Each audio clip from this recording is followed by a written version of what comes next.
ہماری پونجی رفتہ رفتہ رفتہ رفتہ ختم ہوتی چلی جائے گی اور ہمیں اس کا پتہ بھی نہیں لگے گا۔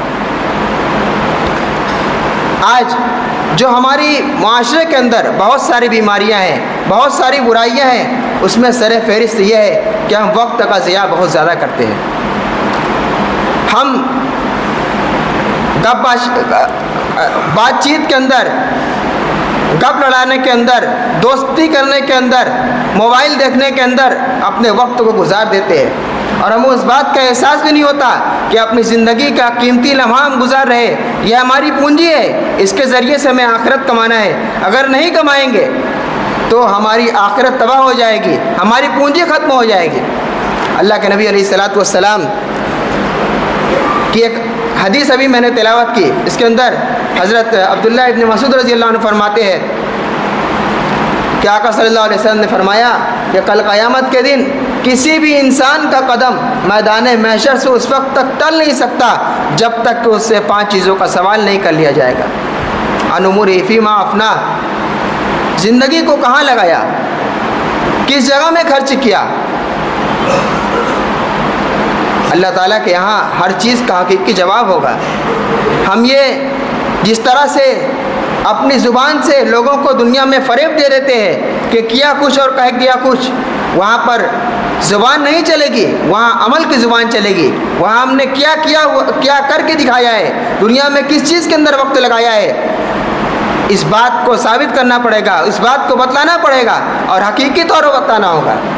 ہم غور کریں، سوال کیا جائے گا زندگی کچھ چیز کے اندر لگایا، ہمارے پاس کیا جواب ہوگا؟ ہم نے وقت گزار دیا، ٹائم پاس کر دیا یا وقت کو ضائع کر دیا، یہ اگر ہمارا جواب ہوگا تو ہمارا نتیجہ کیا ہوگا، ہم کس طرف جانے والے ہوں گے۔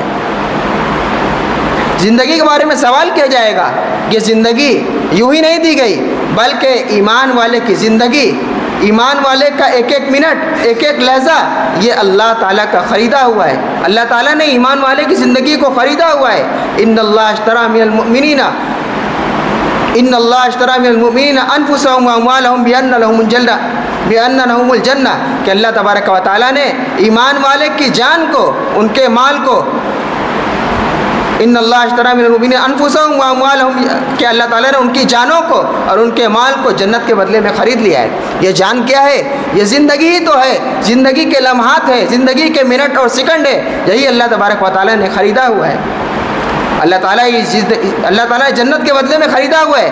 جب ہم نے ایمان کا کلمہ پڑھ لیا، اللہ کی وحدانیت کا کلمہ پڑھ لیا، اللہ کے بندے ہونے کا اقرار کر لیا، جناب محمد رسول اللہ صلی اللہ علیہ وسلم کے امتی ہونے کا اقرار کر لیا، پھر ہم آزاد نہیں ہیں، ہم اپنے زندگی کے مالک نہیں ہیں، ہم اپنے ایک ایک منٹ کے مالک نہیں ہیں، یہ ساری زندگی اللہ کی زندگی ہے، اور اس کے بارے میں کل قیامت کے دن جواب دینا پڑے گا۔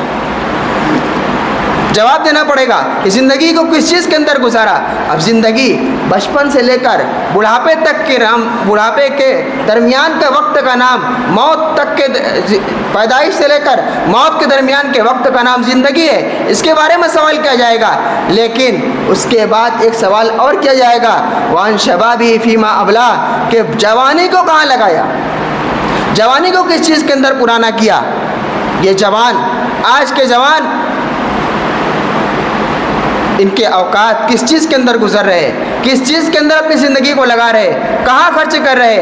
آج ان سے پوچھا جائے کہ آپ زندگی کو کہاں لگا رہے، اپنے وقت کو کہاں ضائع کر رہے، کہاں خرچ کر رہے، آج ہمارے نوجوانوں کے پاس کیا جواب ہوگا۔ اگر ان کو کھڑا کر دیا جائے، ان سے پوچھا جائے کہ آپ نے اپنے وقت کو کہاں لگایا، آپ ایک 24 گھنٹے کی زندگی کا جواب دے دیجئے، تو ان کے پاس سوائے اس کے کہ ہم نے اپنے وقت کو ضائع کیا ہے، ہم نے اللہ کی نافرمانی کی ہے، ہم نے اللہ کے نبی علیہ الصلوۃ والسلام کے حکموں کو توڑا ہے، ہم نے جھوٹ بولا ہے، ہم نے غیبت کی ہے، ہم نے نگاہوں کے ذریعے خیانت کی ہے، ہم نے موبائل کے اندر اپنے وقت کو ضائع کیا ہے، ہم نے غیبت کی ہے، اس کے علاوہ ہمارے پاس کوئی جواب نہیں ہوگا۔ ہم غور کریں، ہم سوچیں، کیا کل قیامت کے دن کھڑے ہو کر اللہ کی بارگاہ میں ہم یہ جواب دے سکتے ہیں؟ ہمارے پاس طاقت ہے، ہمارے اندر اتنی قوت ہے کہ اللہ کے سامنے ہم کھڑے ہو کر کہہ سکے کہ اے اللہ، ہم نے تیری نافرمانی کی ہے، تیرے رسول صلی اللہ علیہ وسلم کے فرمان کو توڑا ہے۔ جوانی کے بارے میں سوال کیا جائے گا۔ جوانی کے اندر آدمی کے اندر ولولہ ہوتا ہے، ایک طاقت ہوتی ہے، ایک جوش ہوتا ہے، کچھ کر گزرنے کا حوصلہ ہوتا ہے. اگر اس کے رخ کو سیدھا کر دیا جائے, صحیح رخ پر ڈال دیا جائے, کل قیامت کے دن جب سورج سوا نیزے پر ہوگا, انتہائی تپش کا عالم ہوگا, ہر شخص پسینے کے اندر ڈوبا ہوا ہوگا, اللہ تبارک و تعالیٰ کچھ لوگوں کو, 7 لوگوں کو عرش کا سایہ نصیب فرمائیں گے. اس میں وہ خوش نصیب نوجوان بھی ہوگا جس کی جوانی کا ابھار یعنی جوانی کے نشو و نما اس حالت نہیں ہو کہ اللہ کی فرما برداری کر رہا ہو, اللہ کے حکموں کو مان رہا ہو, اللہ کی عبادت کے اندر اپنے وقت کو گزار رہا ہو. وہ نوجوان بھی اللہ کل قیامت کے دن اللہ کے عرش کے سائے کے اندر ہوگا. اس لیے نوجوانی کے وقت کو خاص طور سے اور پوری زندگی کو خاص طور سے ایک ایک لمحہ کو گن گن کر شمار کرنا چاہیے. کس جگہ پر خرچ کر رہے ہیں, خرچ کرنے سے پہلے ہم سوچیں گے کہ ہم کون سا عمل کر رہے ہیں, یہ میرا وقت کہاں لگ رہا ہے, اس سے میرا آخرت کا کون سا فائدہ ہو رہا ہے. آخرت کا فائدہ نہیں ہو رہا ہے تو کم از کم دنیا کا کون سا فائدہ ہو رہا ہے, کون سا نفع ہو رہا ہے. اور اگر ہم نے اس سے کوئی نفع نہیں حاصل کیا تو ایسا نہیں کہ برابر سرابر ہے, بلکہ ہم نے اپنی پونجی کو خرچ کر دیا, ہماری پونجی ضائع ہو گئی, اس سے کوئی نفع نہیں لیا تو ہمارا ایک وقت, ایک لمحہ, 1 منٹ, 1 گھنٹہ نکل گیا. سوال کیا جائے گا. اس لیے زندگی کے ایک ایک لمحوں کو, ایک ایک چیز کو شمار کرنا, بچا کر رکھنا. اصل چیز تو میں بیان کرنا یہ 2 ہی چیز چاہ رہا تھا, لیکن کم از کم حدیث کا ترجمہ پیش کر دوں. آگے اللہ کے نبی علیہ الصلوۃ والسلام فرماتے ہیں وَأَنْ مَالِهِ فِيمَا مِنْ أَيْنَ اكْتَسَبَهُ وَفِيمَا أَنْفَقَ, کہ مال کو کہاں سے حاصل کیا اور کہاں خرچ کیا. یہ مال, یہ دولت ہم نے جو کمائی ہے, ہم نے جو اپنے محنت سے, اپنے خون پسینے سے کمایا ہے, اللہ تبارک و تعالیٰ کی دی ہوئی ہے. ہم سمجھتے ہیں کہ ہم نے اپنے دماغ سے, آج جو لوگ کہتے ہیں کہ ہم نے اپنے دماغ سے, اپنے ٹیلنٹ سے, اپنی محنت سے کمایا ہے, یہ ہمارا قول نہیں ہے. یہ فرعون, یہ قارون کی زبان ہے کہ ہم نے اپنے علم سے اس کو کمایا ہے.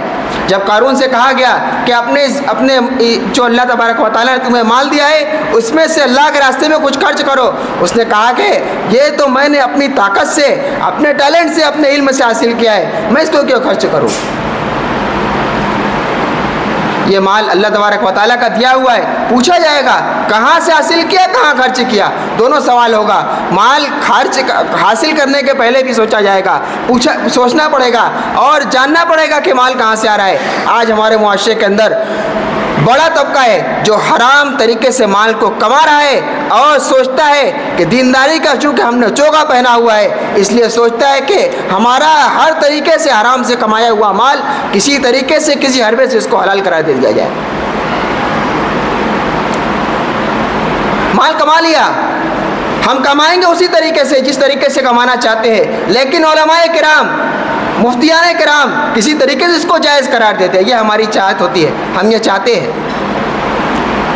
ہم مال کما رہے ہیں, فگر بنا رہے, حالانکہ علماء نے صاف طور سے منع کر دیا کہ فگر کا بنانا, اس کے اندر کوئی کام کرنا یہ قطعی طور سے حرام ہے. اس مال کو کمانا حرام کمانے کے برابر ہے. لیکن آج کر رہے ہیں, ہمارے معاشرے کے لوگ کر رہے ہیں, دوسرے کا حق دبا لینا اور طرح طرح کی برائیاں ہیں جو مال کمانے کے اندر کی جا رہی ہے. وَفِيمَا أَنْفَقَ, مال کہاں خرچ کیا. یہ ہمارے پاس تو آ گیا, لیکن اس کو خرچ کہاں کرنا ہے. من چاہے طریقے سے جہاں چاہ لٹا دیا, پانی کی طرح بہا دیا, کوئی سوال نہیں, کچھ سوچنا نہیں کہاں خرچ کرنا ہے, ہم اس کے مالک بنے ہوئے ہیں. تو پھر ہماری زندگی کے اندر اور ان فاجروں اور ان مشرکین کی زندگی کے اندر کیا فرق رہ گیا جو مال کو پانی کی طرح بہاتے ہیں, جہاں چاہے خرچ کر دیتے ہیں. آج شادی بیاہ کی بات آتی ہے,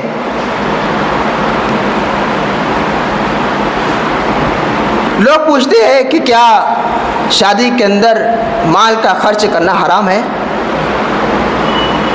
خرچ کر دیا, کوئی حرام کا ارتکاب کر لیا. ہوٹل سے شادی کرنا حرام ہے, آپ منع کر سکتے ہیں. ہمارا پیسہ ہے, ہم خرچ کر سکتے ہیں, لیکن اس بات کو دھیان رکھنا پڑے گا کہ اللہ تبارک و تعالیٰ کے ہاں اس کا ہمیں حساب دینا ہے. بس اگر یہی بات دماغ میں رہ گئی، ذہن میں رہ گئی، تو پھر ہمارا کوئی خرچہ اسراف کی طرف نہیں جائے گا، حرام کی طرف نہیں جائے گا، کوئی سوال ذہن میں نہیں آئے گا کہ اس کام کا کرنا حرام ہے کہ حلال ہے۔ شادی بیاہ سب سے بڑی جو پریشانی ہمارے درمیان میں، ہمارے معاشرے میں ہے، یہی چیز ہے۔ ہم مال کو بے درے خرچ کرتے ہیں۔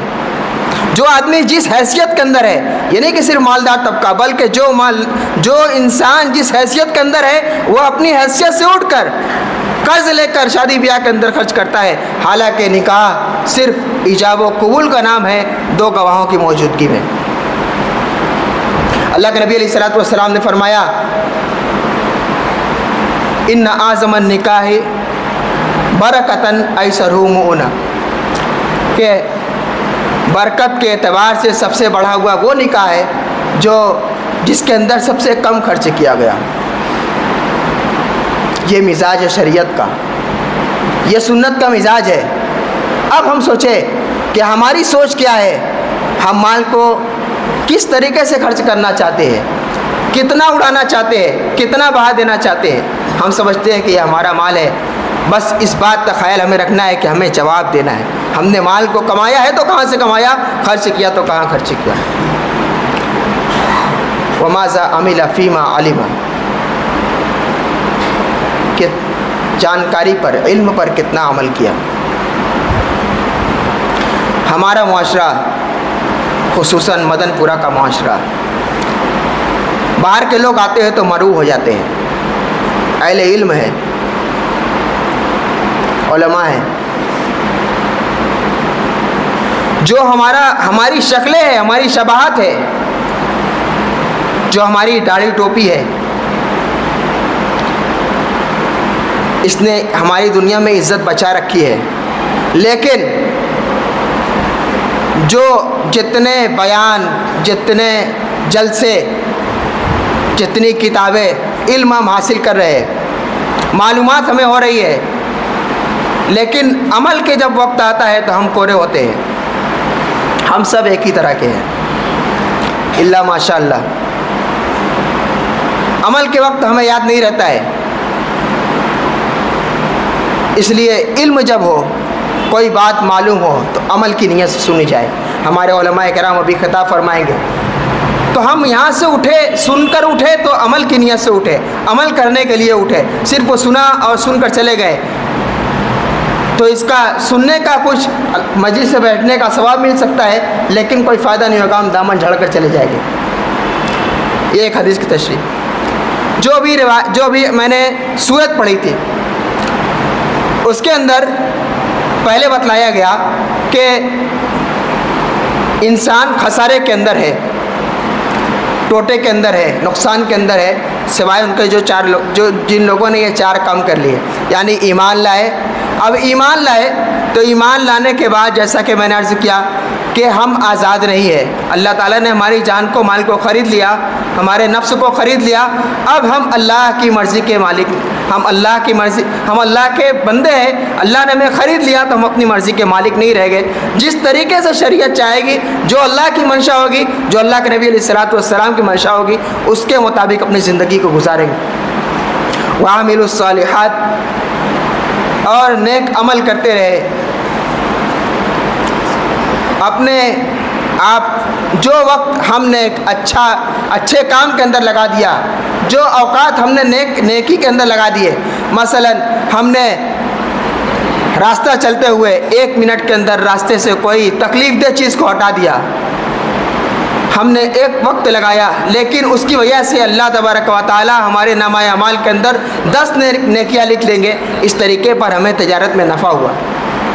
ہم نے ایک وقت لگایا، لیکن ایک عمل کی وجہ سے اللہ تبارک و تعالیٰ نے اس کے بدلے میں 10 نیکیاں ہمیں دے دی۔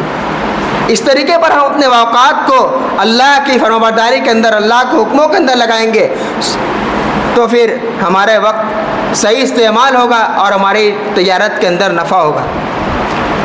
آگے اللہ تبارک و تعالیٰ فرماتے ہیں وَتَوَاصَوْا بِالْحَقِّ وَتَوَاصَوْا بِالصَّبْرِ، کہ ایک دوسرے کو حق بات کی فرمائش کرتے رہے، سمجھاتے رہے، کہتے رہے۔ وَتَوَاصَوْا بِالصَّبْرِ، اور صبر و تحمل کی تلقین کرتے رہے۔ نہی عن المنکر کرتے رہیں۔ جتنا امر بالمعروف کا کام اس وقت دنیا میں ہو رہا ہے، چاہے وہ جماعت تبلیغ کے ذریعہ سے ہو رہا ہو، یا ممبر سے جمعہ کے خطاب کے ذریعے سے ہو رہا ہو، یا جلسوں کی شکل میں ہو رہا ہو، یا کتابوں کے ذریعے سے ہو رہا ہو، اتنا نہ اس کے پہلے ہوا، کبھی نہیں ہوا۔ لیکن جو خرابیاں ہمارے معاشرے میں عام ہو رہی ہے، اتنی خرابیاں بھی اس سے پہلے کبھی نہیں تھی۔ اس کی کیا وجہ ہے؟ ہم شروعات ہی غلط کرتے ہیں۔ شروعات ہمیں اپنی ذات سے کرنی ہے۔ کسی چیز کو مٹانا ہے، کسی غلط چیز کو مٹانا ہے، ہم اپنی ذات سے اس کی اصلاح شروع کریں گے۔ غلط کام کو چھوڑنا ہے، امر بالمعروف کرنا ہے، ایک نیکی کا حکم کرنا ہے، سب سے پہلے ہم اپنے آپ کو اس کا پابند بنائیں گے۔ اس کے بعد کوئی بری چیز کو چھوڑنا ہے، بری عادت کو چھوڑنا ہے، تو پہلے اپنے آپ کو اس چیز کا پابند بنائیں گے کہ اس گناہ کو ہم نہیں کریں گے۔ اللہ تبارک و تعالیٰ نے قرآن پاک کے اندر فرمایا، یا ایھا الذین آمنوا قوا انفسکم واہلیکم نارا وقودها الناس والحجارہ علیہا ملائکۃ غلاظ شداد لا یعصون اللہ ما امرہم ویفعلون ما یؤمرون۔ کہ ایمان والو، اپنے آپ کو، اپنے اہل عیال کو جہنم کی آگ سے بچاؤ۔ اپنے آپ کو، یعنی سب سے پہلے جو ہم نگرانی کریں گے وہ اپنی ذات کی کریں گے، اپنی نفس کی کریں گے کہ ہم اللہ کے حکموں کے کتنے پابند ہیں، کتنا اللہ کے حکموں کی پابندی کر رہے ہیں، اللہ کے نبی علیہ الصلوۃ والسلام کی سنتیں ہماری زندگی کے اندر کتنی ہیں۔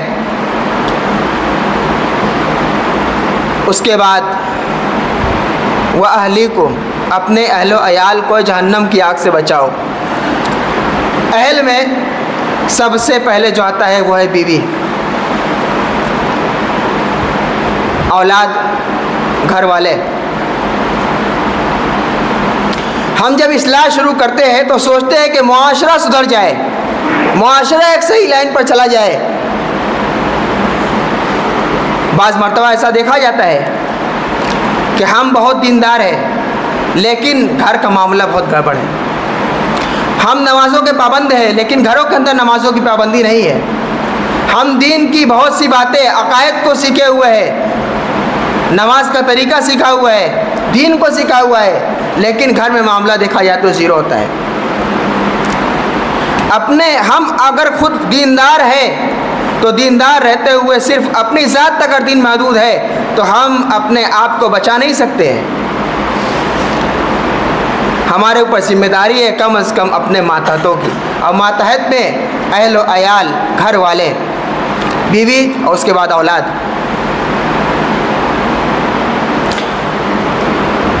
ہم اپنے معاشرے کی بات کریں، ہمارے معاشرے میں دیکھا جاتا ہے کہ بہت سے لوگ ہیں، عموماً اس چیز کے اندر کوتاہی پائی جاتی ہے، ہم سب ایک ہی جیسے ہیں کہ ہم بہت دیندار ہیں، نمازوں کے پابندی بھی ہے، دیکھنے میں بھی ایک دیندار معلوم ہوتے ہیں، لیکن گھر کا عالم یہ ہے کہ عورت تنہا بازار جاتی ہے، سامان چیزیں خریدنے کے لیے جاتی ہے۔ ہم غور کریں کہ جس عورت کو شریعت کے اندر مسجد میں نماز پڑھنے کے لیے منع کیا گیا فتنے کے ڈر سے، تو کون سی مجبوری ایسی ہے جس کی بنیاد پر ہم اپنی عورت کو تنہا بازار کے اندر بھیجتے ہیں؟ ہم اصلاح اپنے ذات سے کریں گے، اپنے گھر سے کریں گے، اپنی بیوی کو پابند بنائیں گے۔ ہاں ضرورت ہے تو آدمی کے ساتھ کہیں عورت جا سکتی ہے، اپنے شوہر محرم کے ساتھ جا سکتی ہے، لیکن عورت کا تنہا بازار میں جانا، جب مسجد کے اندر نماز پڑھنے کے جانے کی اجازت نہیں ہے، اور آج سے نہیں، حضرت عمر ابن خطاب رضی اللہ تعالیٰ عنہ نے منع فرمایا۔ اس وقت وہ زمانہ تھا، خیر القرون کا زمانہ، اس وقت منع فرمایا گیا، اور آج کا زمانہ پرفتن، جہاں قدم قدم پر فحاشی ہے، جہاں قدم قدم پر باطل کی دعوت ہے، اس وقت میں ہمارے گھر سے عورتوں کا اور لڑکیوں کا نکلنا کس طریقے سے جائز ہو سکتا ہے؟ اولاد،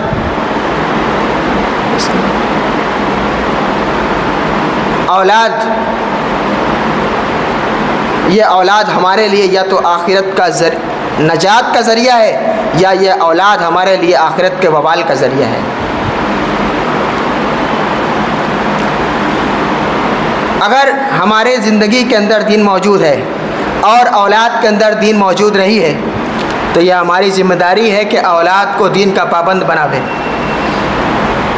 اگر ہماری زندگی کے اندر نمازوں کی پابندی ہے، اللہ کے حکموں کی پابندی ہے اور نبی اکرم صلی اللہ علیہ وسلم کی سنتوں کی پابندی ہے تو ہماری اولاد کے اندر بھی اس بات کو پیدا کرنا یہ ہماری ذمہ داری ہے۔